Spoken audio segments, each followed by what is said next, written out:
My name's Johnny Goodtime. I'm Reef. Hey, this is Greg.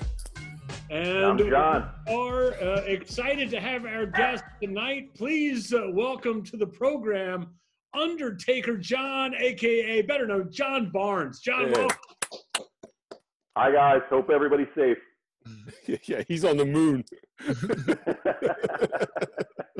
I'm in my space shuttle right now, and just sitting down. Hi to you guys.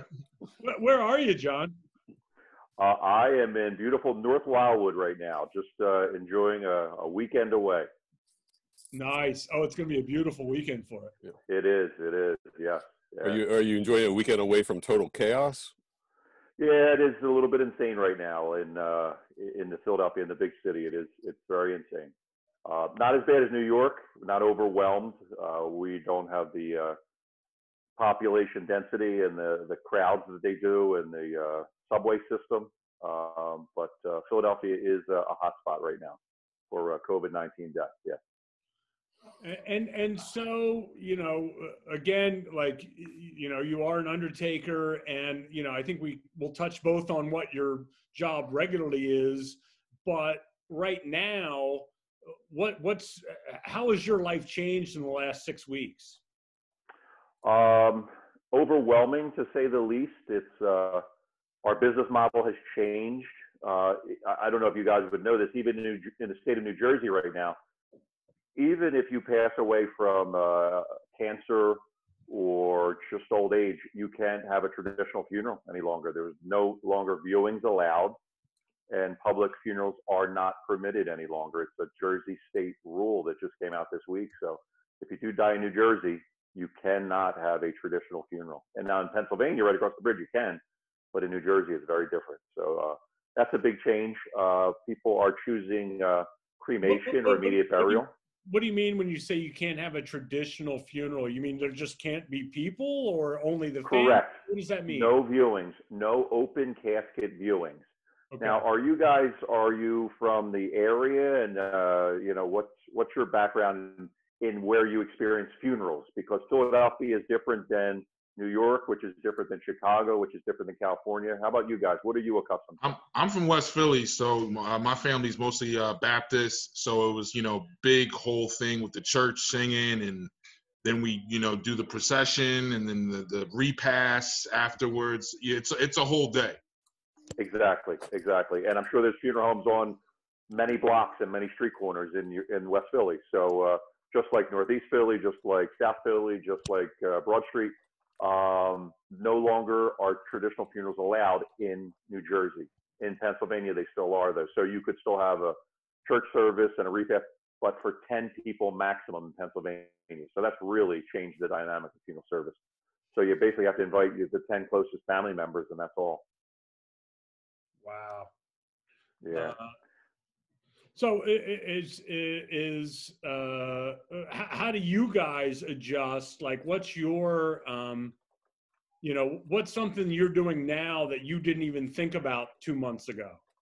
I didn't know what Zoom was 2 months ago. How's that for you? Right. So now I'm making funeral arrangements on Zoom calls and FaceTime calls. I'm making funeral arrangements over the phone because we're limiting public access into our buildings now. So it's really changed in that manner.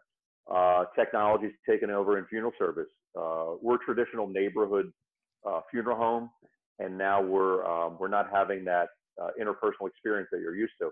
I'm meeting people for the first time at a cemetery service, where before I would go and sit around your kitchen table and make a funeral arrangement conference, and most of your decisions in life are made around the kitchen table with your family. So as a funeral director, we would go to people's homes all the time and sit around a table, take our sport jacket off, and have a cup of coffee and talk funeral service. Now you can't do any of that. So we make the arrangements over the phone, set everything up, and we meet you at the cemetery for the first time. So it's just a very different experience for us and for the families we're serving. Has the process? Go ahead, Reef. Go no, after you, man. Has the process changed at all for actually like picking up the bodies and stuff? Yeah, so you always heard the word universal precautions. So people, staff of anything, a hospital or a funeral home, have certain care, rubber gloves, proper clothing, proper equipment, proper disinfectant. So we've always been somewhat careful, but now it's like being careful on steroids. So Tyvek suits are used. Who heard the word N95 mask 3 months ago, as we do now? I mean, who knew about N95 masks? Painters or wall scrapers and people like that. Now, funeral homes and directors are wearing them. You know, so we wear N95 masks all the time. I have them in my car. I have them in my office. I have them, you know, all throughout our building. I have, you know, an N95 mask sitting across from me right now. We never thought we'd need all of this PPE, and you do need it. So we're super, super precautious. There's CDC guidelines. There's health department guidelines on how we regulate and care for deceased now. It's on steroids. Go ahead, Reed. No, I was going to ask, with the virus, if someone were to pass from it, have you experienced that yet? And do you have to burn the body? Like, what's going on with that? Yeah, so we've had over 30 COVID-19 deaths in the last couple of weeks. It's just awful for families because picture this, and most families are experiencing this. The nursing homes in the Philadelphia area are overrun with COVID-19. So when one person gets it in a room and the roommate gets it and then the nurse passes it, or it's passed to the next room, or the doctor comes in or something, or food service moves a tray to a room. So it's spreading throughout these rooms now. So it's overwhelmed in these facilities that can't handle all of this. And that's what's causing these deaths. We haven't experienced any young people passing from this yet, but I have at least 6, 7 friends in their 40s that have it and have recovered from it, and 2 of them have it now.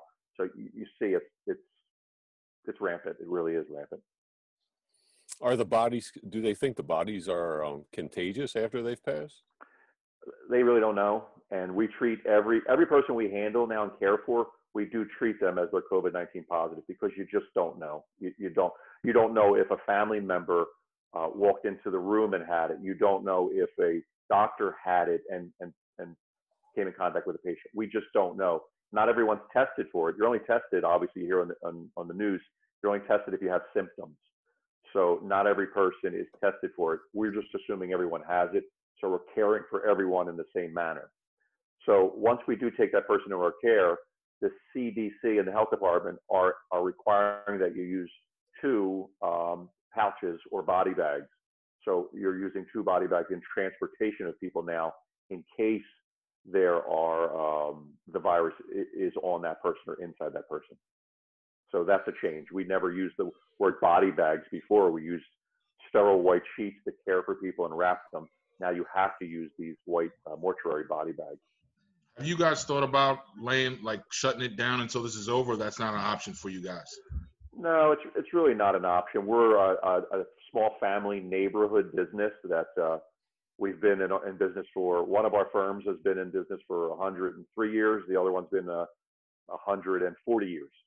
So when there's a problem in the neighborhood or someone needs help, they know to turn to us. So we wouldn't shut down, but we're very, very careful. And you know, the wonderful thing about all this is every family we've served is understanding, is knowledgeable, is well educated, and just want to be safe. They want our staff safe. They want doctors and nurses safe. They want cemetery workers safe, crematory op. They want their priests to be safe. They just want to do things safely. And that's the positive of all this. I have not had one bad experience with anyone that didn't want to follow the guidelines or our suggestions. And we work together in all that. You know, so it's been good. Yeah, it's fascinating that, you know, you're working at a place that was around during the Spanish flu of 1918. So this isn't your company's first rodeo. I know. Yeah. Yep.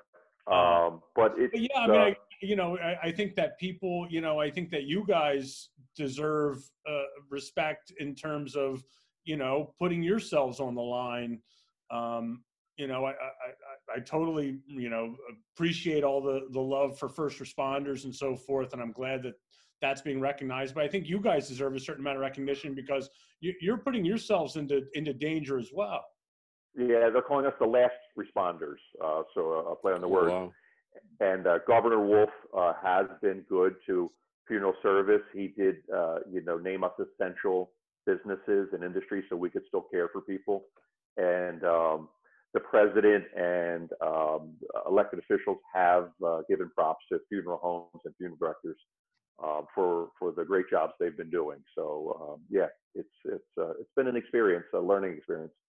But are you nervous yourself when you're like, obviously 3 months ago this was a job, this was a thing you did. It's a whole different thing now 3 months later. Do you have a different mindset when you're doing the job? Yeah, see, and I'm unique, but not unique to a lot of funeral directors. I live at our funeral home, so living at a funeral home, you're experiencing COVID-19 in your home. You know, the word funeral home. Most funeral directors, every funeral home has a funeral director living there, or most of them do. So I live there, so I have COVID-19 persons coming in and out of our building at all times, and I live there. So you guys are in your homes right now. Just imagine there was a separate part of your building or your house or your second floor, or you're the first floor has 8 COVID-19 persons in there right now. So it's happening, and I live there, so it's a unique situation. So yeah, it has hit me at home, and it hit me in that way too. And I have a family. I have a wife and teenage sons that were around that for a little bit. So. Wow. How did you decide to get in the business, or was it just kind of instilled that like this is what you're going to do from a very early age? For me, the mailroom for funeral service is cutting the grass at a local funeral home, or washing cars, or standing the door. And that's how I started in a little neighborhood in Northeast Philadelphia while I was in North Catholic High School, sitting across from Greg. Greg was wearing a blazer, a plaid blazer, and a big fat, 6-inch tie, and I was the guy coming to school in a black suit, because I had to go to work after class. I was working at a funeral home all through high school. So no lie, like I'd be working at Kmart or West Coast Video making like $5 an hour, and he'd be coming into Center City getting designer clothes because he would go run and pick up bodies from the morgue and get like what $100 back in the late 80s. Yeah, is this a family thing? Oh, you told us about him before. Yeah, I probably told you about him. Yeah.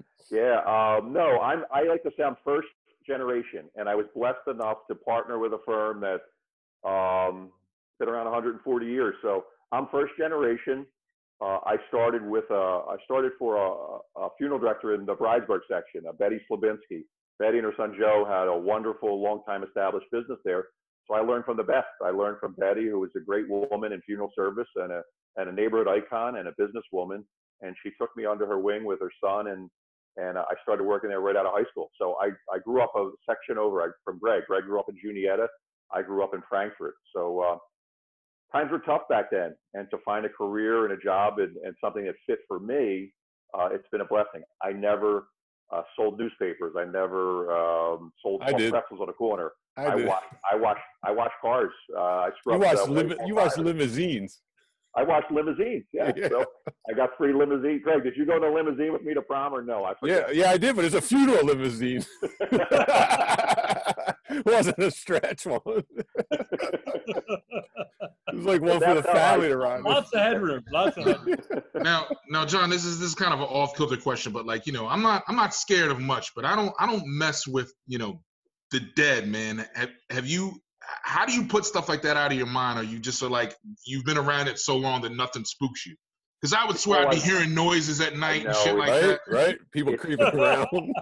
It's all I've done. I've never done anything else. Yeah.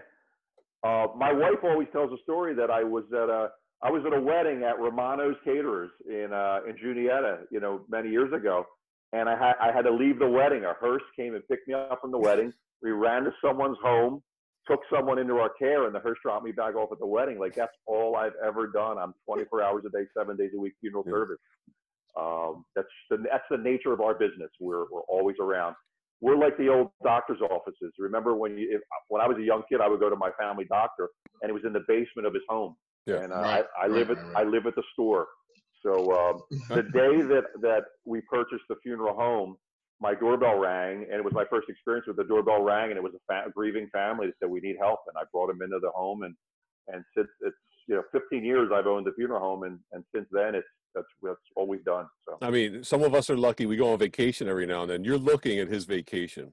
Like he goes to North Wildwood, and that's as far as he goes that's for it. Like vacation. Greg, Why are you ragging on North Wildwood, man? No, he's always got to be close to get back to Philly if he needs to. That's the furthest he can breaks get. my balls. I've never been to Europe. I've never traveled a lot, and I don't because I have to be an hour and 15 minutes away. My phone can ring right now. You know, my phone rings 24 hours a day.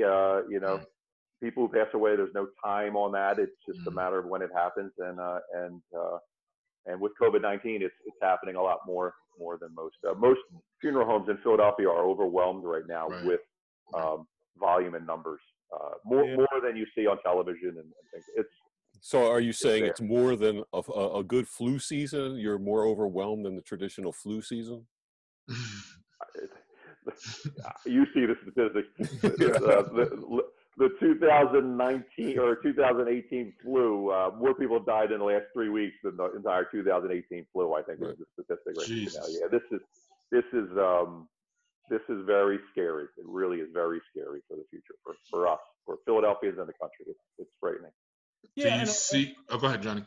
I feel like that's, you know, like we all get our information from wherever we get it, you know, and I feel like we're not getting the best information because a lot of it's just sort of drummed up to be as you know, whatever's going to sell a TV show or a newspaper. Like you're on the front lines of this. Like, are you as somebody on the front lines like, oh shit, this is heavier than people are realizing? This is awful. It's awful. I go back to the word body bag. When this first started, I ordered 100 body bags thinking that this could really be bad. We're almost out of the first 100, and that's only been 3 weeks. And in this country right now, you can't get PPE, you can't get body bags, you can't get disinfectants, you can't get any of this. I do hear politicians say, oh yeah, there's plenty of masks and N95s and rubber gloves. You can't get any of that. It's not true. If funeral homes have no supplier that has rubber gloves and N95s in stock right now. So if you don't have them in stock, you have to order them and wait 3-4 weeks. So it's awful. It's awful, and you need them. Mm-hmm. Yeah, there hasn't been in my lifetime of funeral service, and I've been a funeral director since 1996. I've never experienced where you walk into a room to care for a deceased that you could die from being in that room just by walking into that room. And this is what we've got right now. There's never been anything like this. It's that toxic and that fatal. Right. Jesus. Getting back a little bit to your own personal path, when you say, you know, I started working for this in the late 80s, like, was this just like a summer job that you were like, you know, like you were just like, oh, I'll do this for a summer and make a few bucks, and this turned into a career? Or was this something that you actually were like, oh, this seems interesting and I'm gonna follow this path? So in Frankford, there's the L. You guys are familiar with the L, and I grew up under the L on Fillmore Street. On Fillmore Street, I grew up on the 1600 block, and also on the 1600 block was a big garage that housed hearses and limousines. So I started as a car washer there, and that was owned by a couple funeral directors. And then I went to work part-time for the funeral director, and that's kind of how I moved into the field. I guess I could have went with any other career. I didn't see a big hearse driving down the street and say, oh, that's what I want to do, drive a hearse. No, not at all. But it kind of worked out that a car washer led to a grass cutter, led to this, and I kind of just moved up the line a little bit. And I went to LaSalle University, and then went to mortuary school, and then you sit for a licensing and an internship, and here we are many years later. I started in '97. I started a funeral home in 1997. I'm sorry, 1987, and here we are many years later, and I'm a funeral director. Have you ever had a discussion with your sons about, you know, this is a family business? I want you in the business with me when you're old enough? We talked about it, but they both want to do other things. I have a college student at Wired University now. He's into the finance and data analytics field, so he's going to have success in that field. And my other guy is a high schooler right now, and he doesn't have aspirations to go into funeral service. I think he wants to do something in the medical field, but not in funeral service. I think he wants to be. I think he wants to listen to Greg's problems and help Greg out. My Greg, therapist Yeah, getting up there in age. I'm going to be looking soon. Yeah. You seem okay with that, though. You seem supportive of that, though. That's really cool. I'm very supportive. It's been it's a tough field, and it is 24 hours a day, 7 days a week, and you do live at the funeral home, and it's a lot, and it's overwhelming at times, and we do the best we can to be a good neighborhood small business. So times like this, you're up in Wissinomah, you could probably sleep with your doors open. No one's coming in your place to rob you now. You'd be surprised. A lot of people are out on the street. I walk my dog, and a lot of people are on the street with no mask on. It's crazy, isn't it? Yeah. So hey, you sent me this picture, this video I wanted to show about. Like, tell us what's going on. I think you have to clean up between every service. Yeah. You guys see that? Yeah. So this is a great company. Tom Kenny from Taylor Restoration comes into our buildings so that every family we serve has a sanitized building, and he uses a commercial fogger and sanitizing products that he makes sure that every time we serve a family, the building's spotless and clean. Nice. Have you ever had any I want to say this without getting your business or anything in trouble, but has any fights ever broken out at your funerals? No, never fisticuffs. Your giggle on your face means that you've been at one or two, and maybe you did swing a punch here or there. No, I didn't, but I've seen somebody showed up that wasn't really welcome, and all hell broke loose. The worst thing I ever had was in a local Catholic church in Northeast Philadelphia. I had someone on PCP that came walking in, and obviously they weren't part of the family. He started to take his clothes off during the mass, and he had to be restrained and tackled and taken out till the police arrived. And I've never seen so many police officers arrive, but once a Catholic church has someone half naked on PCP running through the church, that's the closest. But yes, families do fight. I come from a very dysfunctional family myself.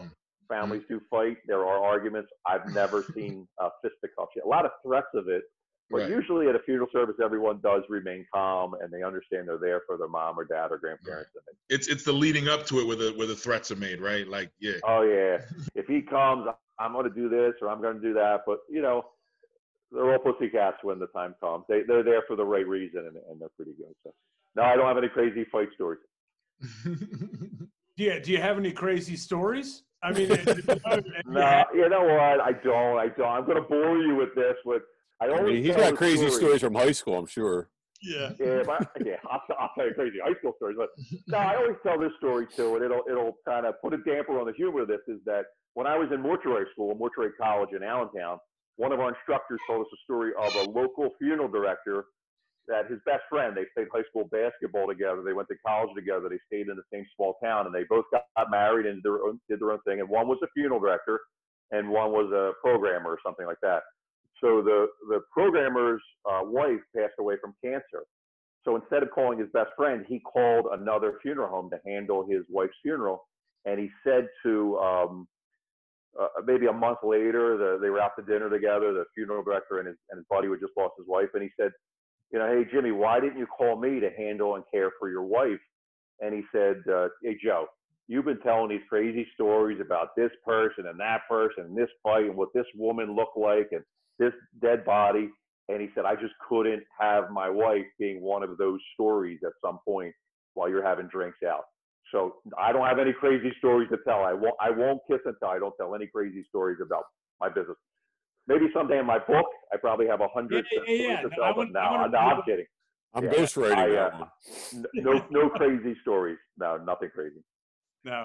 Was 6 Feet Under, popular show at one point, pretty accurate description of life. I've seen it did jump the shark after a couple seasons, but it was pretty accurate.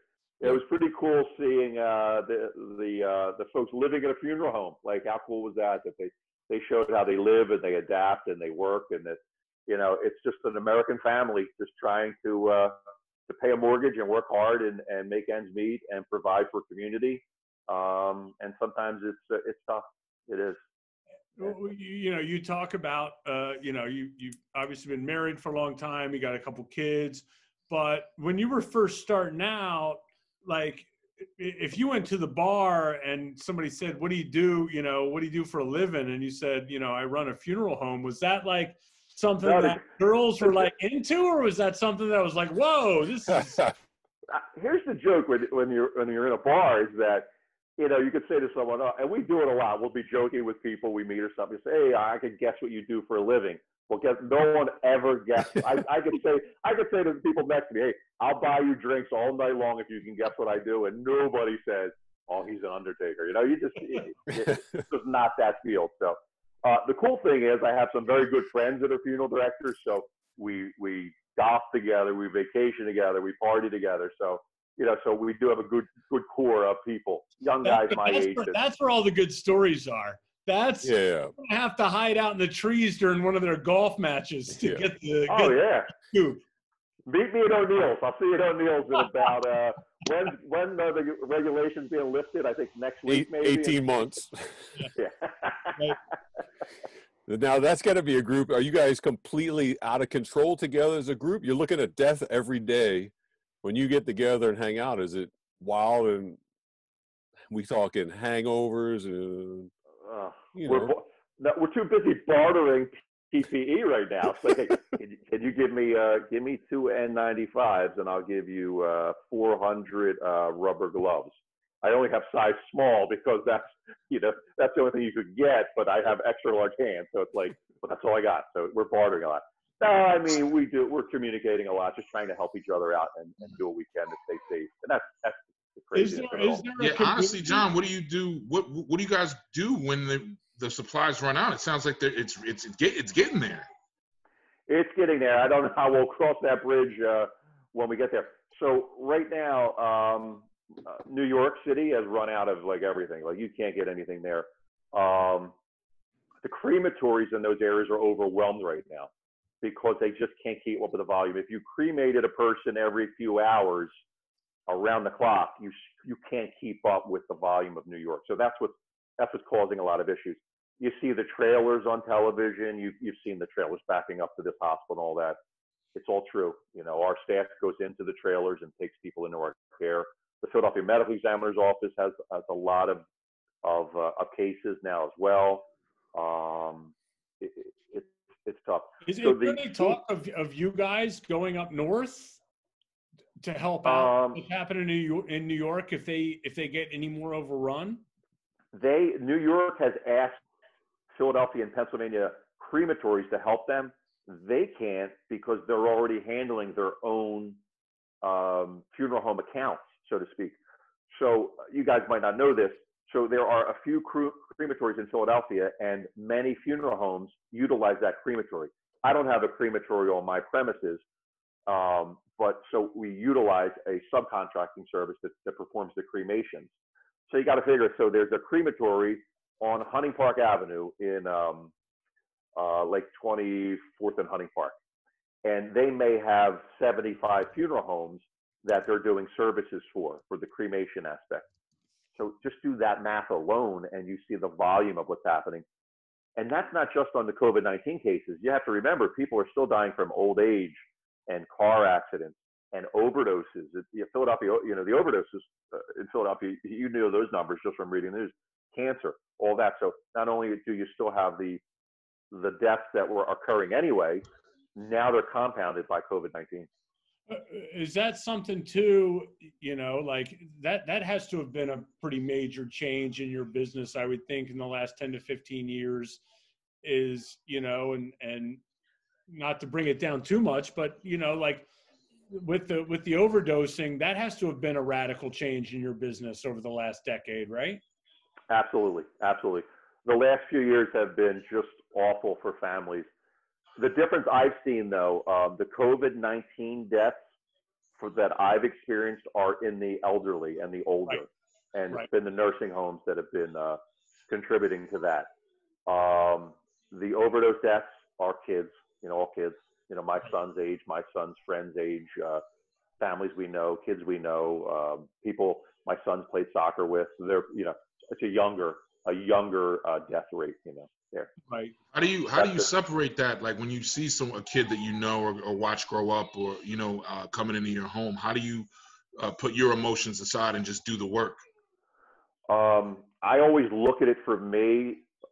If you think if I'm a surgeon and a mom and a dad would bring their son to me that played soccer with my son and said, "Hey, can you save my son? You have to perform that surgery." So you have to really take your emotions out of it and care for them. And just as a surgeon would save someone's life, I need to care for their son or daughter that passed away, and make sure that they're taken care of and cared for, and given a special service and everything that they need, and to guide those parents through this difficult process. So that's how I do it. That doesn't mean that I don't go home at the end of the day and just sit down with a can of beer and just chill because I just have to settle down. But in that time, I put my hat on that I have to put on, my funeral director's cap, and do what's best for the family I'm serving. It's a really tall black hat put on. It is a really tall black hat and a black bow tie, Greg. Yeah. Funeral directors used to cut their grass wearing tuxedos, in the 40s and 50s, So yeah. I will say, like John, this is my funeral garb now: a vineyard vines, quarter zip, and this is what I'm wearing now. This is the.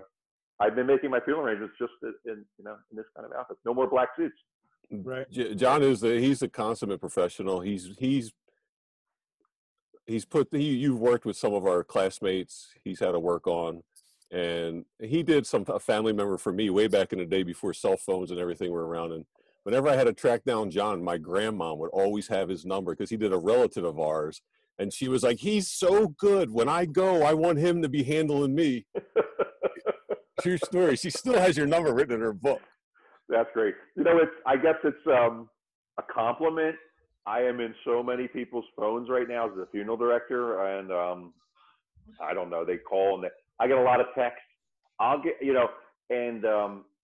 wake up in the morning and I'll have a text message. "Hey, John, just want to let you know, my mom passed away during the night. Just call me to get a chance." And it's like, a friend or a person we served in the past. And people text you during the night now that and things like that. So yeah, I think we do a good job at what we do. We try to be helpful and community-based. And Greg knows I'm involved in my community, my neighborhood. I'm president of a local civic association. I volunteer on a lot of boards in our neighborhood, and my high school alumni board is always involved with that, and the Northins and the Alumni Association at North. So I just try to stay involved and give back to the community where I can. It's the weirdest thing. Like if I have a friend who loses someone in their family, like I want to recommend, but how do you say, "Hey, I got a guy, if you need somebody"? It sounds like I'm trying to get a piece of it, but we get nothing financial. I just know he handles it in such a professional way that he's the. I have classmates from North, like guys that we still know, and they're texting me, "Hey, this person's mom died. They're going to call this person's mom." That's how that you network these, and people people need help. They need help. That's Philly. That's Philly. You got a guy. Yeah. I got a guy. Yeah. Yeah, that's one of my favorite things about this city is that you're not, it's not because you're trying to look out for yourself, because you got a guy. It's like, if you have somebody that you trust and somebody that you like, no matter what the profession is, that's going to be that's the highest recommendation in Philly is I got a guy.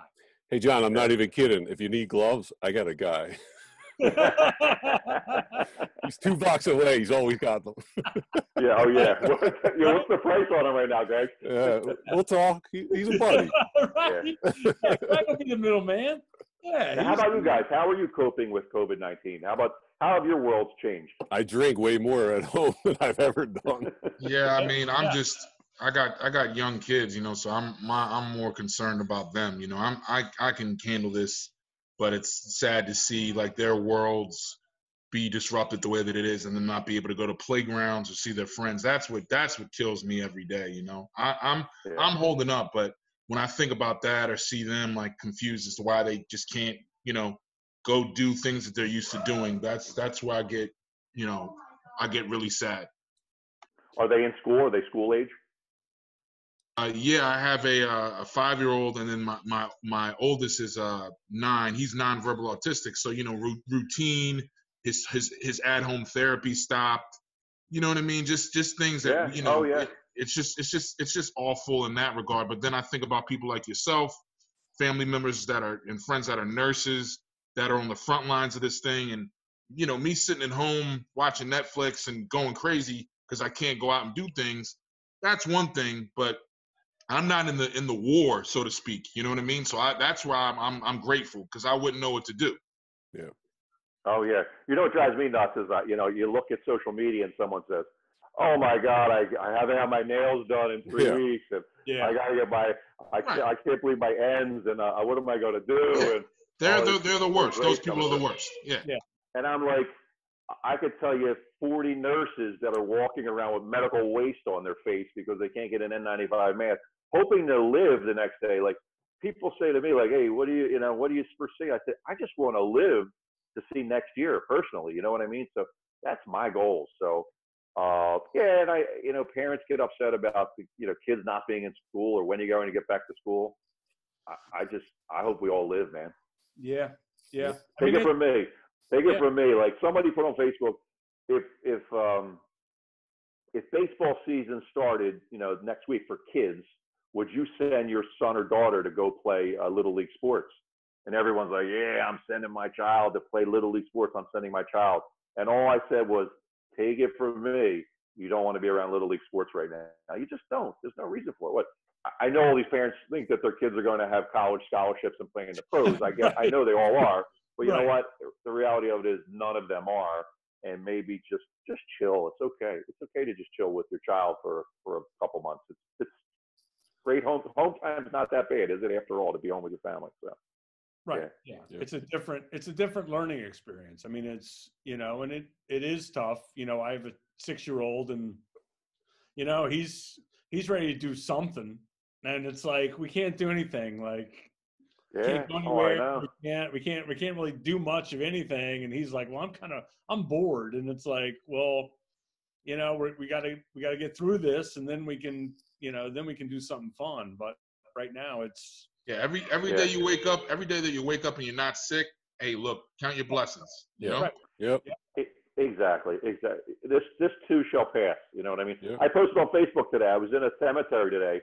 I was in a Jewish cemetery today, and it was like miserable out, rainy, and it was that dark overcast clouds, and like the sun just came out, and the sun was like, and I'm not making this up. Look at my Facebook page.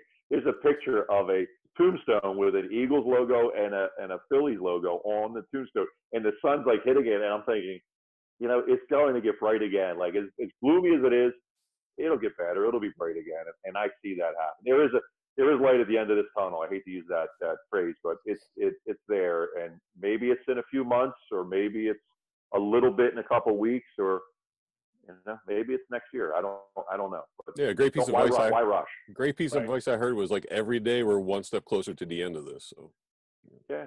As long as we all live through it, you know what I mean? Right. So, yeah, I know. All right, we're ready to take it to the blunt? Yeah. All right, we're gonna hit you rapid fire questions. You're gonna give us rapid fire answers. I'm rapid. Yeah. Well, he never was a quick kid, so. Yeah. No, I'm very slow. I know you're relaxing. You got a rare vacation weekend, so we won't push it too hard. But go. Whatever you need.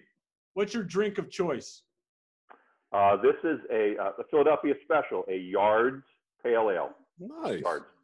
Nice. I have it disguised in a coffee mug. Yeah. No, you look very professional. But I want to look professional, but Greg knows it's not so professional. Yeah. Shout out to in 3 words, describe Greg in high school. Oh, good one. Oh my God. Good one. Sucked at basketball. Not far from the truth. Yeah. Mm-hmm. Do you believe in ghosts? No, I do not, but my family does. Oh, really? Yes. Yeah. All right. Before we move on to you in denial here or what? No, I'll tell you this. So I've never seen a ghost, never experienced a ghost, but my wife has had experiences where she has thought or felt that someone walked by her and her father's cologne passed by her. which is impossible that could happen, and it did on numerous occasions. So so. What's the cologne? What kind of cologne did he wear? I don't know. I don't know that. Well, not anything that would be in our home. You know what I mean? Nothing. Is he a Drakkar guy? All these years. Maybe Polo. I don't know, Greg. Well, Greg, you're the only Drakkar guy I know, Greg. Yeah. All these years, all these funerals later, do you ever still get emotional during a funeral? Yes. At the point that I'm at now, and I just lost my mom in the last year, I am caring for so many of my friends, my personal friends, families, parents, children, things like that. So that's the experience I'm having now. I'm at the age where all of our parents are dying. I'm 48. So if you're blessed enough to have your parents, like it gets into that in the 70s age and right. And so that's what's happening now. So not am I just receiving phone calls from just neighbors or people from church or, things like that. I'm having friends of mine call me constantly with questions and inquiries now. So that's the toughest part. Yeah. But I feel blessed that they're reaching out to me to help them through this, but that's where it's emotional because I know many, many people that I'm burying now. So yeah. Right. What sport are you missing the most right now? Soccer. English Premier League soccer. Like every once in a while, I'm sure tomorrow morning I will wake up and for a split second, I'll think I should put on NBC just for a split second. Have you guys experienced this? It's weird. Yeah. Just forget we're in a pandemic and the world is crushing us or falling on top of us. And for that split second, you think maybe it's a dream. Have you had that yet? Because I do it. And on Saturday mornings, it happens a lot of times when I first wake up, man. Yeah. Yeah. Like maybe. And sometimes I'll even touch the remote and then it's like, no, I got to watch George Stephanopoulos reruns or something like that. You know what I mean? So I miss my Philadelphia teams, especially. I'm an Eagles season ticket holder. Greg, we went to a playoff game together this year? Yeah. So I'm missing my Philadelphia teams. But soccer's my law. I watched my son grow up and play from the age of 4 to now he's in college playing great soccer. And so I miss that sport. So, yeah, soccer. Is it my turn? Yep. Favorite zombie movie? Probably The Walking Dead. Can I say Walking Dead Yeah, sure. show? Or does it have to Yeah, that's fine. Just till that jumped the shark. So Glenn lived under the trash dumpster with 8,000 zombies around the dumpster, and he made it out alive. I forget how, but till that jumped the shark, that was it. But I was a Walking Dead guy. So. What's your karaoke song? Oh my goodness! Oh, my buddy Pat Kelly doing "Never Gonna Give You Up" by Rick Astley. I don't do karaoke, but my buddy Pat, and his Twisted Tea Lights, they take control of him, and he actually thinks he can sing. So, it's the weirdest thing. I tailgate with John and his friends, and Twisted Tea Lights all the rage. I don't get it. These guys go to Florida to play golf, right? And they fly cases of Twisted Tea down. Twisted Tea Light. You cannot get Twisted Tea Light in the country unless you're in Philadelphia. Like, who would ever think that? Like, they need like the data that they need of how the COVID-19 cases spread out of China, and how they have the grids of how they got to they need to see the Twisted Tea Light people should have on their app where they're vacationing in the summer, and they should just be able to fly Twisted Tea Lights to those areas. I don't. Greg, do you like Twisted Tea Light, Greg? Too sweet. No. Yeah, I don't either. I can't do it. Disgusting. I ask everybody this. Give us your best advice on making a marriage or relationship last. Lots of love, great kids, and don't fight. Just don't fight. Yeah, there's no reason to fight. Don't sweat the small stuff either. I don't know. I live in a tough neighborhood, and I don't know if I'm just blaming it on neighborhood. I see people walking down the street arguing at the top of their lungs with each other, like just bickering and fight and screaming and or yelling at their girl on the phone, and just don't fight. I don't know. What advice would you give 18-year-old you? Buy Apple stock. Right. Because I wouldn't be in North Walla right now. I'd be in Stone Harbor, or I'd be on my jet just circling the planet, or I would be I don't know. Yeah, I like how he'd be in a nicer neighborhood, but it would still be an hour 15 minutes from the city. Yeah, right. Absolutely. No, even if I hit that scratch off for 300 million, I'm not leaving North Wildwood. Always on the clock. Always on the clock. Appreciate that. I would just have a bigger house. That's all. Mm-hmm. Bigger house. What's the best sandwich in Philadelphia? The best sandwich in Philadelphia, hot or cold? Hot.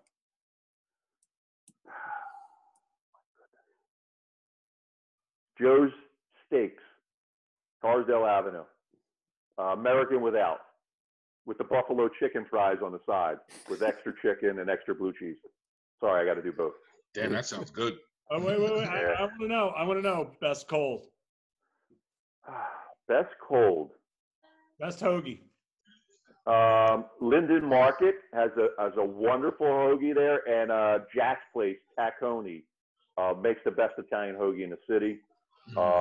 They have an olive spread they put on their sandwich. That's amazing. We got a lot of hoagie joints in my neighborhood. We have Spinks, Marinucci's Deli. We have Hoagie Row in our neighborhood. I mean, there's got to be 10 hoagies. All right. You're talking like a civic association leader. Knock it off now. Jesus Christ. You have to plug all of them. Hold on. Did any of you guys know there's Hoagie Row? There's a Hoagie Row in Tacony? No. Okay, well, there you go. So you can go through the door. All right. My question will stick with the neighborhood theme. Since you're from Frankfurt, I know all you Northeast guys. There's always one neighborhood in Northeast that you can't stand. Which is yours? Julietta, where Greg's from. My lady who is from Juniata just made a very angry face. Julietta guys. Yo, I would go to meet Greg, and all Greg's friends would try to jump me. It's true. And how funny those were? Jump me. It's true. What is it with the Northeast and the neighborhood? Like, why can't y'all just who gives a shit? Like, who cares? I don't know. I got more fights at the Julietta Carnival, Greg. Oh, that was crazy, that carnival. Especially if you were not from if you weren't from the neighborhood, forget about it. Instead of going to meet girls, they would go there to start fights. Like, I didn't understand that. I wanted a Budweiser and to meet high school girls, and they just wanted a fist fight. So. Yeah. Yeah, from Julietta, get him! I love Julietta, Greg. There was the FKD MOB. Don't act like Frankfurt was all chill either. Yo, Dan I into his house. All right. Yeah, thanks, John. Thank you so much, man. We really appreciate what you're doing, John. We appreciate the work you're putting in, man. Yeah, man. Stay safe out there, dude. Yeah, for sure. Thanks, guys. Cheers. Appreciate it, John. Thanks, man. Cheers, buddy. Cheers. Later. Cheers. Thanks.